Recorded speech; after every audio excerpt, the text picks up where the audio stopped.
Mom literally asks me what's wrong with you every day. I don't think I'm happy. So, you feeling any better?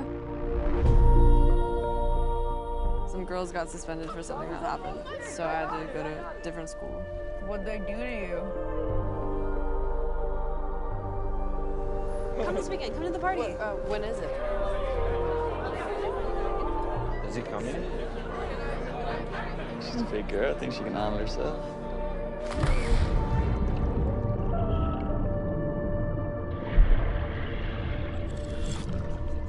You can handle yourself, can't you?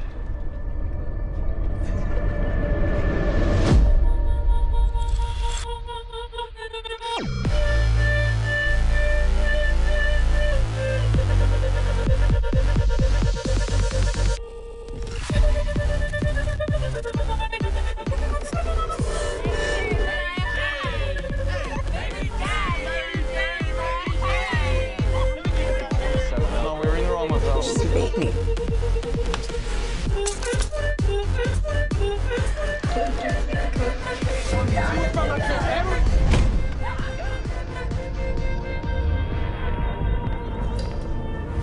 You don't have the tiniest clue how little you matter.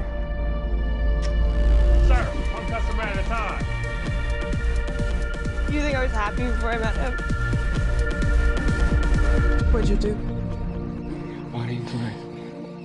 What are you using me for? Baby Jane's flying, boys. Baby Jane! Hey, Baby Jane! Baby Jane!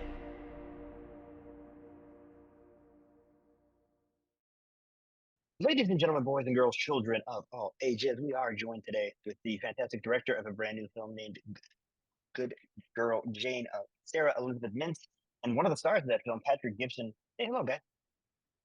Hello? Hi. Now, let's start with what is this movie about? Like, I know what it's about, but what is this movie about so that people can hear what it's about? Maybe they find some interest in checking it out. Sarah, you want to start? Go ahead. I mean, you wrote the whole thing. I did write the thing. So the film is it's loosely or closely rather inspired by my freshman year in high school. It's about this young girl, Jane, and she falls in love with this drug dealer. Patty plays Jamie in the movie, and it's really just about her navigating kind of a loneliness that she finds reprieve from with this love. That's pretty simple. And how much of it, because I haven't seen the short of the same name, how much of the short comes out in this? So the short it's a little different. It's really just a few moments out of the feature. In actuality, the piece of the movie that was represented in the short isn't in the feature, really. But if you do see the feature, there's a piece of the movie where Jane and Jamie travel to this woman's house, and she's taking care of these young children, and it's kind of like a harrowing moment in the film. And the short is a different envisioning of that same moment, but it is similar in that the short film is shot with these oneers, like a handheld single shot per scene, and the film is also shot that way in like a kind of verite way of shooting. Like that. I like that. Before I get into the verite that you chose to select, I wanted to ask Patrick about, so like playing a drug dealer. Very close to real life, I guess. No. Yeah. The cops are already on their way, Patrick. Don't worry about it. Yeah. What's it like playing a drug dealer? Kind of similar to playing any character, really. I mean, yeah. There's some element of like research, but most of it just comes from the script, from Sarah's script. What kind of research did you do, Patrick? I feel like that may be entrapment. There's no cops here. There's no cops here. I promise. Watched a lot of movies. Oh, okay. Movies. Gotcha. Yeah, yeah. It wasn't just hanging out in downtown LA for about 3 hours. Gotcha. Oh, no, never. No, Sarah, you mentioned about the handheld shooting. I feel like when you shoot handheld, like with something like this, it gives it a much more realistic and a much more threatening vibe. Like, man, I'm in this with these characters, and I am uncomfortable being here, and I like that feeling specifically for a crime drama like this. What goes into that? Was that the reason you did it, or were there other more selfish or budgetary reasons for doing it? For shooting it in that way. Yeah. Well, so the cinematographer that I worked with, Jake Stainer, we had been working together since college, and I just really trusted him to like try this with me. It's like I said, we had tried it on the short and it worked. It felt like it was very sink or swim. Like we could have tried it on the short and it could have just been like a little boring, or like we couldn't keep up the energy, because you have to have a cast that trusts you to stay in performance for 6-7 minutes, and the ensemble has to have the right chemistry for that kind of energy. It's like a perfect storm for something like that to work. But when it does work, it really, I think, does sort of grab you and bring you in and make you sit there, and kind of forces a type of presence that hopefully is more engaging and more inviting. And so that, yeah, the idea was that I had the right team to do it, and that I thought it would be effective. This is a two-part, and you can both answer it because it's different perspectives. Crafting this cast, you have a great cast here. What went into that? And Patrick, what went into you deciding to take this role? Well, thank you. I do love this cast. They're great cast. Patrick was the first actor attached to this movie, and the irony is that he had read the script and sent in a tape, and I had mentioned his name to my producer like that week. I was like, I kind of want to look at Patrick Gibson for this role. And so there was a little bit of like a kismet energy that when his name showed up in my inbox, I was hoping that it would. And so that was kind of magical, and I got lucky that he wanted to do it. And with Rain, and it is kind of interesting because I had to find Jane after I already had a Jamie, but I'd been looking for a Jane for so long, and I just stumbled upon the right Jamie first. But when I met Rain, instantly I knew that she was the right person to play Jane.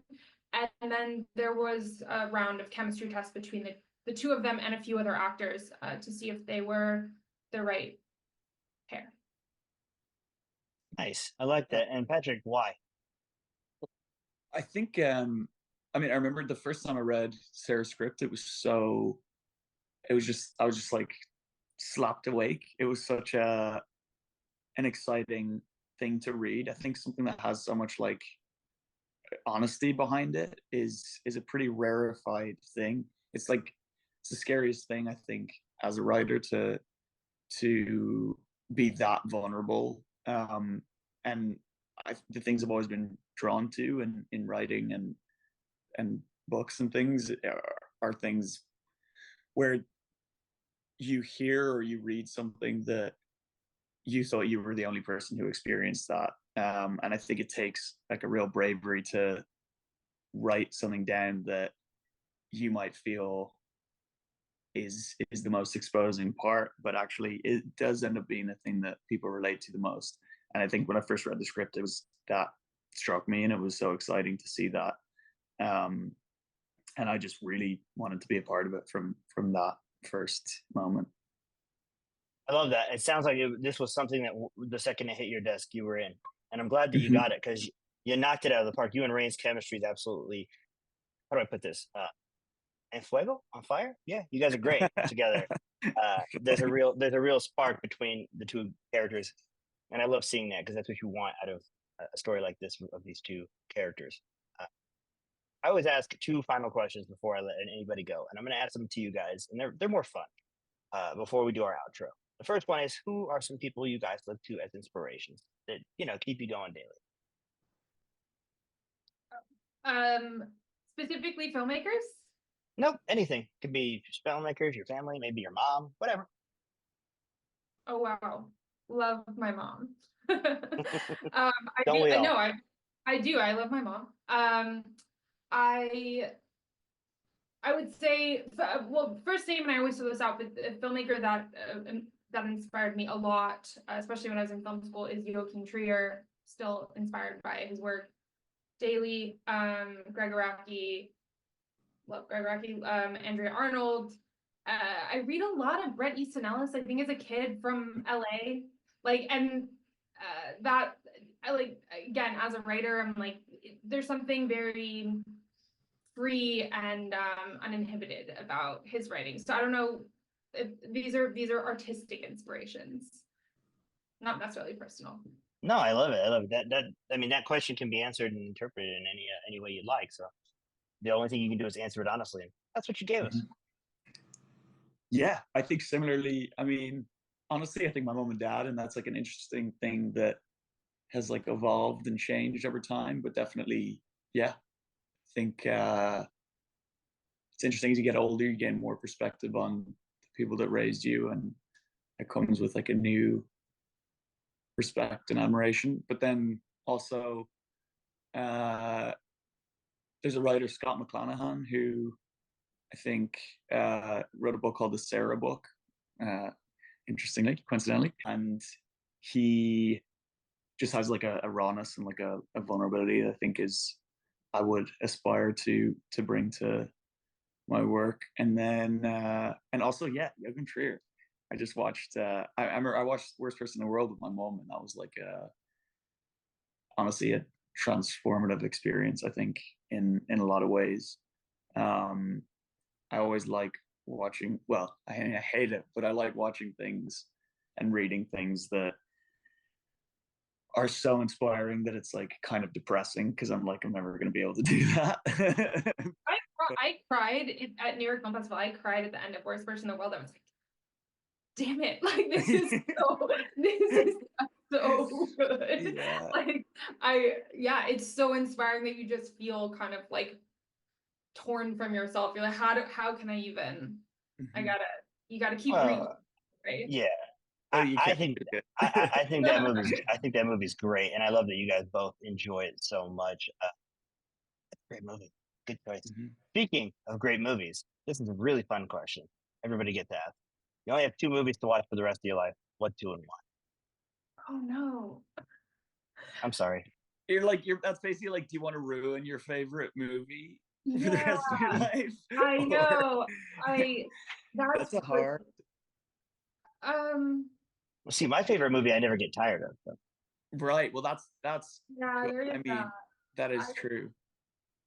I would probably watch Y tu mamá también, like until the end of time. I don't know if I actually want to watch that movie every day for the rest of my life. But I don't know. I'm staring at a poster for The Piano Teacher. I definitely want to watch that every day for the rest of my life. But stunning film. I love movies. Having to pick 2 would just be like pretty hard. I've had people. The Goonies only because I used to work in a bar, and that was one of my favorite movies. And I had a DVD of it that I put on at the bar, and I never got sick of it. So that's a good sign. And I just worked with Joey Pants from the Goonies, which was great crack. And what did you say, sir? Like, you actually know. You watched it daily. So right, I put it to the test. Yeah, exactly. And maybe I would say, although it's like probably, I think it may be in my top 10, but probably maybe isn't, but I feel like you could get away with watching a lot is Donnie Darko, because I feel like there's a lot of angles and like ways to look at it, and I feel like it might change the more you watch it. So Patrick, you just like being depressed. I do. Can't you tell? Hey, me too. Me too. No, those are great choices. Honestly, I love those. What I love about this question is it tells me more about you as a person than any other question I ask you. And what it tells me about you, Sarah, is that you're topping out on the answer. I did pop out a little bit, but I did. You did say Piano Teacher and Y tu mamá también. I gave some answers, and I think that says a lot about me. That says an awful lot about Sarah. Those 2. You also like being depressed, yes. Yes. Did you not watch the movie? Patty Rain and I, a match made in heaven. No, those are great. You'd learn Spanish too by watching you'd learn Spanish watching that one. Yes, some very specific phrasing. Yeah. Yes, but it's not about the phrasing. It's about knowing how to, that's how Spanish works. It's a fun language. Now, Before I let you go, I want you guys to give me the 30-second elevator pitch. Why should they check out Good Girl Jane? What? Can you do it this time? Because I did it at the top. Sure. So what we have on our hands here, ladies and gentlemen, is a crime drama. If you guys like crime drama and wonderful acting, as well as insightful and youthful direction, check out Good Girl Jane when it hits. Sound good? Yeah, that was great. Take. I improv, man. I don't have Yeah. planned things. You just got to go off the top of your head. I was just You know what I like, mean? you should be pitching all of my movies from Yeah. now until the end of time. That's you guys not... they have my email. Just let me know. Perfect, guys. Check out the movie. It's a great time, but as much as a good time as you can have with the subject matter of this particular one. Anything else you guys want to leave the audience with, Sarah or Patrick, before we let you go? I'm just excited for people to meet Jane and Jamie. It's been a really long time coming, and I'm just very, very curious about what it's going to be like for people to finally meet them. Patrick? No, I really think, I hope that now that the movie's out, that I think it is something that will speak to certain people in a very personal way, and I hope that those people get to find the movie. So you guys didn't see it, but in his confusion, his Irish eyes were literally smiling. It was quite amazing. Love to see it. Look at it. He's like smiling through his ojos. It's amazing. Check out the movie, guys. Make sure you're doing it. I mean, I look forward to seeing whatever you do next, Sarah, because there's a lot of positive, amazing things that you did from behind the chair, especially since this is your debut feature. I was thoroughly impressed. I think everybody should check this out, guys. For Film Snob Reviews, this has been William, and we'll see you guys next time.